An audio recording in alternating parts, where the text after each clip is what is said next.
கூட்டத்தில் கலந்து கொண்டவர்களை சாகடித்துவிட்டு என்ன என்று கூட கேட்காமல் போன தலைவர். அடுத்த முதல்வர் நான்தான், அடுத்த ஆட்சி எங்களுடையதுதான் என்கின்றார். திருப்பத்தூரில் நடைபெற்ற விழாவில் தவேக தலைவர் விஜயை கடுமையாக விமர்சித்த அமைச்சர். சிவகங்கை மாவட்டம் திருப்பத்தூர் தென்மாப்பட்டில் தமிழக மக்கள் முன்னேற்றக் கழகம் கட்சியின் திருப்பத்தூர் ஒன்றிய செயலாளர் கருணாநிதி அக்கட்சியிலிருந்து விலகி 40க்கும் மேற்பட்டோருடன் கூட்டுறவுத்துறை அமைச்சர் பெரியகருப்பன் முன்னிலையில் தங்களை திமுகவில் இணைத்துக் கொண்டனர். அவர்களுக்கு திமுக கட்சி வேட்டி அணிவித்து அமைச்சர் வரவேற்றார். பின்பு 300க்கும் மேற்பட்ட பெண்களுக்கு நலத்திட்ட உதவிகளாக சேலைகள் வழங்கினார். தொடர்ந்து நிகழ்ச்சியில் பேசிய அமைச்சர் பெரியகருப்பன், கருணாநிதி பெயரை கொண்டவர். தமிழக மக்கள் முன்னேற்றக் கழகத்திலிருந்து விலகி 40க்கும் மேற்பட்ட இளைஞர்களுடன் தனக்கான இடம் இதுவல்ல, திமுக தான் அதற்கு உகந்த இடம் என்ற அடிப்படையில் திமுகவில் தங்களை இணைத்துக் கொண்டுள்ளார். நாட்டில் மாநில அளவிலும் தேசிய அளவிலும் எவ்வளவோ கட்சிகள் இருக்கின்றன. ஆனால் பேரறிஞர் அண்ணாவால் தொடங்கப்பட்ட திமுகவோடு எந்த இயக்கத்தையும் ஒப்பிட முடியாது. மற்ற கட்சிகள் இயக்கங்கள் எல்லாம் 10ஓடு 11 போல. ஆனால் திமுக தனித்தன்மை மிக்க ஒரு இயக்கம். இந்த இயக்கம் தேர்தலில் போட்டியிடுவதற்காக தொடங்கப்படவில்லை. இன்று கட்சி கொடியை அறிமுகப்படுத்துவதற்கு முன்பே, கட்சி பெயரையோ அறிவிப்பதற்கு முன்பே நான் தான் அடுத்த முதலமைச்சர், எங்களுடைய ஆட்சிதான் அடுத்த ஆட்சி என சொல்லக்கூடியவர்கள் இந்த காலகட்டத்தில் உள்ளனர். தொடக்க காலத்தில் திமுக ஒரு சீர்திருத்த இயக்கம், அரசியல் இயக்கமே அல்ல. ஒரு இயக்கத்தை தொடங்கி 9-10 ஆண்டுகளுக்கு பிறகுதான் திமுக தேர்தலில் நின்றது. இன்றைக்கு ஒரு கூட்டத்தை போடுவோம் என்று சொல்லிவிட்டு கூட்டத்தில் கலந்து கொண்டவர்களை சாகடித்துவிட்டு என்ன என்று கூட கேட்காமல் போன தலைவர்கள் எல்லாம் இருக்கிறார்கள்.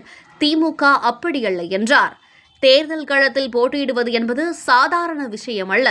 அது எப்படிப்பட்ட நபரையும் கவிழ்த்துவிடும். அண்ணா, காமராஜர், ஜெயலலிதா உள்ளிட்டோர் தோல்வியை கண்டுள்ளனர். ஆனால் 13 முறை தோல்வியையே காணாத தலைவர் கருணாநிதி என்றார். 50 ஆண்டு காலத்திற்கு மேலாக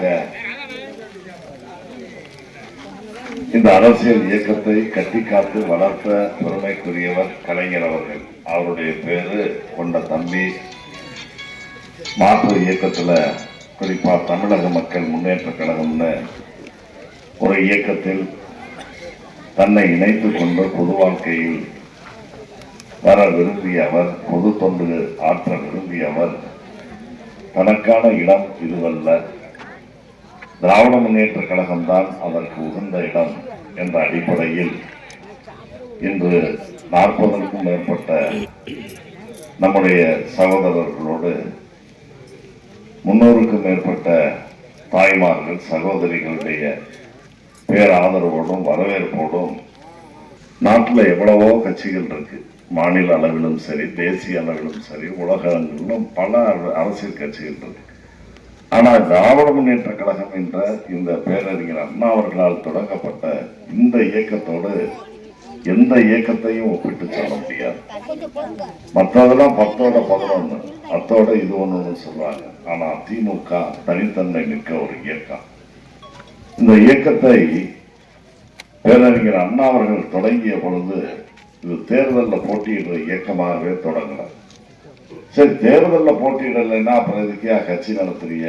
இப்பெல்லாம் பாருங்க, கட்சி கொடியை காட்டுறதுக்கு முன்னால, கட்சிக்கு என்னையா பேருன்னு சொல்றதுக்கு முன்னாலே நாங்கள் தான் முதலமைச்சர், எங்கள்கிட்ட ஆட்சி தான் அடுத்த ஆட்சின்னு சொல்லக்கூடிய இந்த காலகட்டத்தில் தேர்தலில் போட்டியிடலைன்னா அப்புறம் எதுக்கு ஒரு கட்சி ஆரம்பிக்கிறீங்கன்னு நினைக்கலாம். இந்த இயக்கத்தை பொறுத்தவரையில் இது ஒரு சீர்திருத்த இயக்கம். தொடக்க காலத்தில் இது ஒரு அரசியல் இயக்கமே அல்ல. அப்படிப்பட்ட அந்த இயக்கம் கூட பிறகு தேர்தல் களத்துக்கு வர வேண்டிய ஒரு சூழ்நிலை வந்துச்சு. திமுக தேர்தலில் போட்டியிடணும் என்று விருப்பத்தை தெரிவித்தவுடன் அண்ணா அவர்கள் அதற்கு இசைவு தெரிவித்து முதல்ல 57 தான் தேர்தல் களத்தில் போட்டியிடுச்சு. அதன் அந்த தேர்தலிலே 15 சட்டமன்ற உறுப்பினர்கள் இருந்தாங்க. ஆக ஒரு இயக்கத்தை தொடங்கி 9-10 ஆண்டுகள் கழித்து தான் தேர்தலில் நின்று 15 சட்டமன்ற உறுப்பினர்கள் திமுகவுக்கு முதல் தேர்தலில். பிறகு 62ல் சட்டமன்ற தேர்தல் வந்துச்சு. இந்த இடைப்பட்ட 5 ஆண்டு காலத்துல பேரறிஞர் அண்ணா அவர்கள் தலைமையில் எழுச்சிமிக்க பிரச்சாரங்கள், பொதுமக்களுடைய பிரச்சனைகளை கையிலே எடுத்துக்கொண்டு அவற்றுக்காக போராடுவது போன்ற காரியங்களை செஞ்சாங்க. இன்னைக்கு மாதிரி ஒரு கூட்டத்தை போடுறோம்னு சொல்லிட்டு கூட்டத்துக்கு அதுல கலந்துகிட்டவங்களே சாகடிச்சுட்டு அவங்க என்னானாகன்னு தெரியாம போன தலைவர்கள் இருக்கிறாங்க. அப்படி அல்ல, மக்களுடைய பிரச்சனைகளுக்காக முன்னின்று இரவு பகல் பாராமல் பட்டி தொட்டிகள் சென்று அரசுக்கு எதிரான கருத்துக்களை எல்லாம் விதைத்து 62 நடந்த தேர்தலில் 50 சட்டமன்ற உறுப்பினர்களை வெற்றி பெற செய்த செல்வாக்குமிக்க ஒரு இயக்கமாக திமுக உருவெடுத்தது. நம்முடைய கலைஞர் அவர்கள் திமுகவுடைய தலைவராகவும் தமிழ்நாட்டின் முதலமைச்சராகவும் பொறுப்பேற்று தொடர்ந்து 5 முறை இந்த நாட்டின் முதலமைச்சராக இருந்தார். இன்னைக்கு போயிடும் நாளைக்கு போயிடும் நினைச்ச கட்சியை 50 ஆண்டு காலம் தலைமையேற்று நடத்தி இந்திய துணைக்கண்டத்தில் மட்டுமல்ல உலக வரலாற்றில் எந்த ஒரு தலைவரும் 50 ஆண்டுகளை கடந்து ஒரு அரசியல் கட்சியினுடைய தலைமையில் இருந்ததில்லை. அதை நிகழ்த்தி காட்டிய பெருமைக்குரியவர் நம்முடைய அன்பு தலைவர் மறைந்த முத்தமிழறிஞர் கலைஞர் அவர்கள். தேர்தல் களங்களில் வெற்றி பெறுவது சாதாரணமானதல்ல. எப்படி ஆலையும் கவுத்துறோம். இன்னைக்கு திமுக அண்ணான்னு சொல்றேன்னா அந்த அண்ணாவே இந்த இயக்கத்தை தொடங்கி தேர்தல் களத்தில் நின்று வெற்றி வாய்ப்பை இழந்தவர் பேரறிஞர் அண்ணா அவர்கள். அதே போல பெருந்தலைவர் காமராஜர் விருதுநகர்ல சீனிவாசன் என்ற ஒரு மாணவ தலைவரிடத்திலே வெற்றி வாய்ப்பை இழந்தவர் தான் பெருந்தலைவர் காமராஜர். அம்மையார் ஜெயலலிதா சுகவனம் பருகூர் தொகுதியில சுகவனம் என்ற கலைஞருடைய ஒரு 40-45 கிலோ இடதான் இருக்கு. அந்த ஒரு தொண்டனிடத்திலே வெற்றி வாய்ப்பை ஜெயலலிதாவில் இழந்திருக்கிறார். ஆக இப்படி தேர்தல்களில் எவ்வளவு பெரிய தலைவர்களும் தோல்வியை தழுவுகின்ற சூழ்நிலைகள்லாம் வரும். ஆனால் 13 முறை தேர்தல் களத்திலே போட்டியிட்டு 13 முறையும் வெற்றியை தவிர வேற எதுவும் பெற்றதில்லை. தோல்வியை முகம் காணாத ஒரு தலைவராக வளர்ந்தவர் தான் அன்பு தலைவர் கலைஞர். அம்மையார் ஜெயலலிதா காலத்தில் ரத்து செய்யப்பட்ட அந்த திட்டம் 23 ஆண்டுகளுக்கு பிறகு தொடர் கோரிக்கையாக இருந்து நேற்றைய முன்தினம் நம்முடைய முதலமைச்சர் தளபதி அவர்கள் அந்த ஓய்வூதிய திட்டத்திற்கு அனுமதி அளித்திருக்கிறார்கள். அது மிகப்பெரிய ஒரு சவாலான காரியம். அதையும் இன்றைக்கு சாதித்து காட்டியிருக்கிறார்.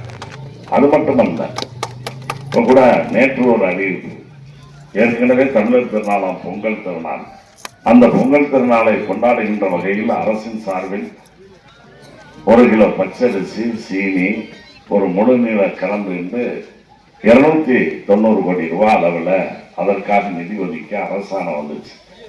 அடுத்த பொங்கலுக்கு வெறும் சீனி, கரும்பு, பச்சரிசி தானா என்று கேட்ட நேரத்தில் 3000 ரூபாய் ரொக்கத் தொகையும் அந்த பொங்கல் திருநாளுக்கு வழங்கப்படும் என்று அறிவிப்பு செய்திருக்கிறார். இது நேற்று. ஆக அதுக்கு மட்டும் 7100 கோடி ரூபாய் நிதி தேவைப்படுகிறது. அதற்கும் அதை செய்து கொண்டிருக்கிறார். இன்னைக்கு மாணவ செல்வங்களுக்கு லேப்டாப் வழங்குகிற திட்டம், அதற்கும் அதே மாதிரி 10 லட்சம் பேருக்கு லேப்டாப் கொடுக்குறாங்க.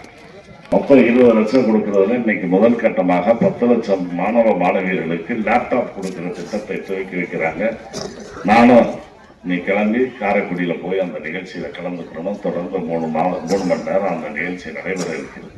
ஆக இப்படி பல்வேறு நிதி நெருக்கடி இந்த நாட்டில் இருந்தாலும் கூட அவற்றையெல்லாம் தன்னுடைய நிர்வாக திறமையால் நல்ல பல அறிஞர்களை, ஆலோசகர்களை, பொருளாதார மேதைகளினுடைய துணையோடு அதையெல்லாம் தடுத்து அதிலிருந்து வெற்றி காணுகின்ற ஒரு முதலமைச்சராக இருக்கிறார் என்பதையும் கடந்து புதிய பல திட்டங்களை அறிவித்து செயல்படுத்துகின்ற ஒரு முதலமைச்சராக இருக்கிறார்.